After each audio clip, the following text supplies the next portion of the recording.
Adrian Crawford, it's Williams Crawford, Passion for Porsche, it's Walkabout Wednesday. Now, Walkabout Wednesday I've been doing for years, but this particular one I wanted to sort of pick up on some stuff that I've put in the blog about the market in general and about why we're feeling really optimistic. So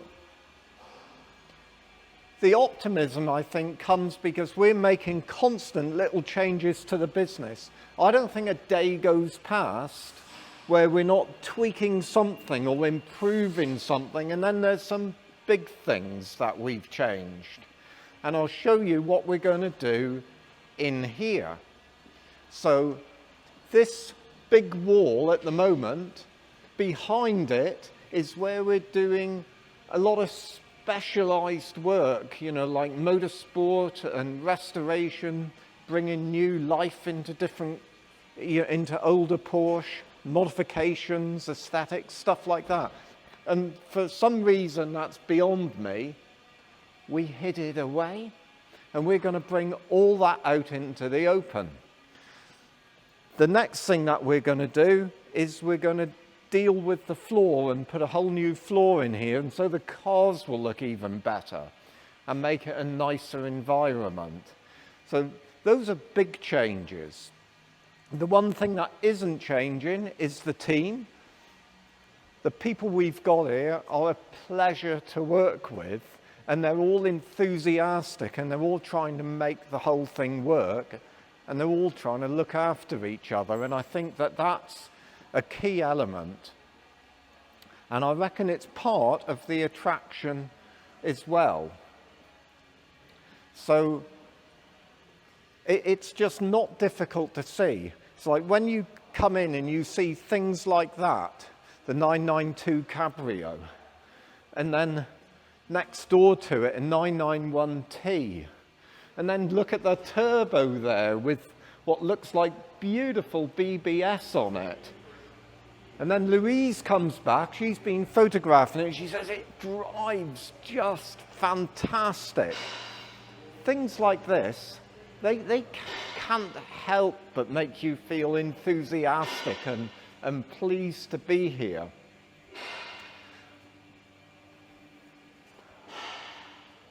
Now, you know I like the classics, but there's some moderns that have really, really done it for me. The 991T is one of them. Harry and I went out in it the other day, and I really liked it, and it was... That was an amazing car. I couldn't hide the fact that it was fantastic. So just like seeing the cars around, it's part of what makes this place special. And when people come here to visit, then we like to take them for a tour and show them the extent of what we do. So often I'm wandering around in the sales showing you cars and stuff, but part of the other part that I actually quite like, because I'm curious, is the workshop and the variety of stuff that we get in here. And that's getting better and better as well. And one of the things we've got, which I'm particularly proud of, is that we are part of the Porsche Partner Network, and very, very few independents in Europe are part of this scheme. Now, it's a bit of a mouthful, PPN, but Mark, tell me why we've got Porsche Partner Network and why it's so important. What does it actually do? Porsche Partner Network gives us full access onto the Porsche system. So for campaigns, all the codes to update software. So like recalls and stuff like that? Yeah. All the technical times, all the technical information. Yeah. And now... So that's like repair procedures? Yes, repair procedures. And one of the things I've seen with repair procedures, I remember looking at this some little while ago, is like if you had a little rattle in here, they've sort of brought together all the experience that they've got, and they'll say, oh, it could be this or that or the other. So you can get to problems faster because you're sort of drawing it in. If you're using it properly, you're drawing it in from all over the world. So repair procedures, technical information. What else we got? Now we've got pass-through, which enables us for the security side of things. Pass-through. Pass-through, so we can go straight into Porsche's security. Yeah. On the keys, we can now do the new style keys, which is the car-shaped keys. Yeah. We can do the modules, which are sometimes obviously under the seat. Right, so they're the ones that typically, when people haven't maintained the sunroof drains properly, or maybe the soft top drains, they're the ones that get flooded. Yes, and the security is built into 3 of the modules on the car, and that is one of them. So even if you buy a new unit, you can't just plug it in. No. But we can. We can. We can now code it with Porsche's security. Right, okay. So that's a computer link? Yep, we've got the PWIS3 in the office there. Oh, show me.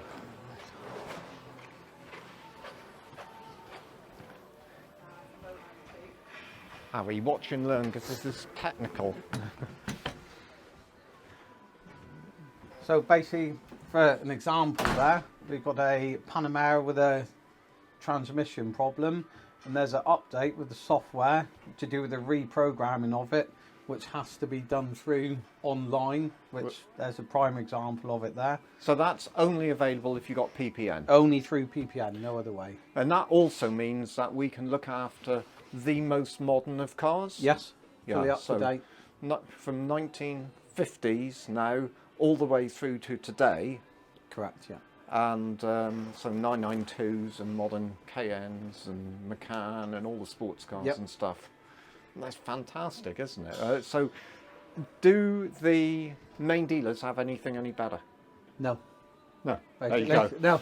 So it's that type of thing that feels really exciting and keeps us interested and keeps us on our toes. So wanted to show you that.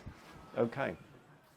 So me being a curious type and being really proud of what we do, this car came in and there's a bit of a conundrum because it came in, it's had someone rebuild the engine, who, fortunately, I don't know who it is, and they should remain nameless. And it was pouring oil out. In fact, someone had used silicone or something to try to stop the leak from showing so badly. So anyhow, what have we discovered? What have you done, Jack? So I've removed the gearbox and obviously the clutch and flywheel. Found that the crankshaft seal wasn't actually in as far as what it should go, but I don't think that was the main cause of the leak. The IMS cover has a seal around it, and it looks like as they've put that in, it's pinched it and basically split the edge of it off all the way around, and that was sort of pouring into the bell housing. And the silicone that you're talking about, they're basically plastered over the bottom of the bell housing to try and stop it coming out of the bell housing, but as you can imagine, it's just built up in the bell housing and the flywheel's flicked it everywhere and it's made a right mess of it. Well, I love stuff like that because A, I know we've solved it, and B, it's just still unbelievable in this business that people take nice cars like this, they trust someone with it who is completely incompetent, and then those incompetent people just go and try and cover their tracks, and that makes me mad, but I'm pleased that we can deal with that sort of thing. So interesting situation, one of the biggest bodges we've seen for a while. Okay. So like the little trip to the workshop is part of what we do and what certainly keeps me interested and keeps everyone else interested, and I'm pretty proud of that. It also ties into another thing. Now, I've not spoken to Harry about this, but you hear a bit of doom and gloom saying, oh, well, you know, it's a buyer's market, you can't sell used cars and stuff. But the thing is, the markets always change and they become more and more sophisticated. In other words, the customers are asking for more and knowing more. They want security, they want safety, they want transparency, they want support, they want to know what's been done to cars, what hasn't been done to cars. They want the cars, if they're modern, plugged in and interrogated, and if they're old, although the older cars are more simple, the problems are more extensive.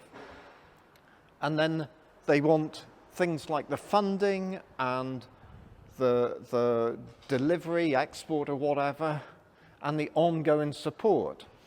And there's plenty of people that are still stuck in the dark ages with that, and they're the dealerships that probably are slow or not doing so much business, or places or other places where you're not getting any support, no information.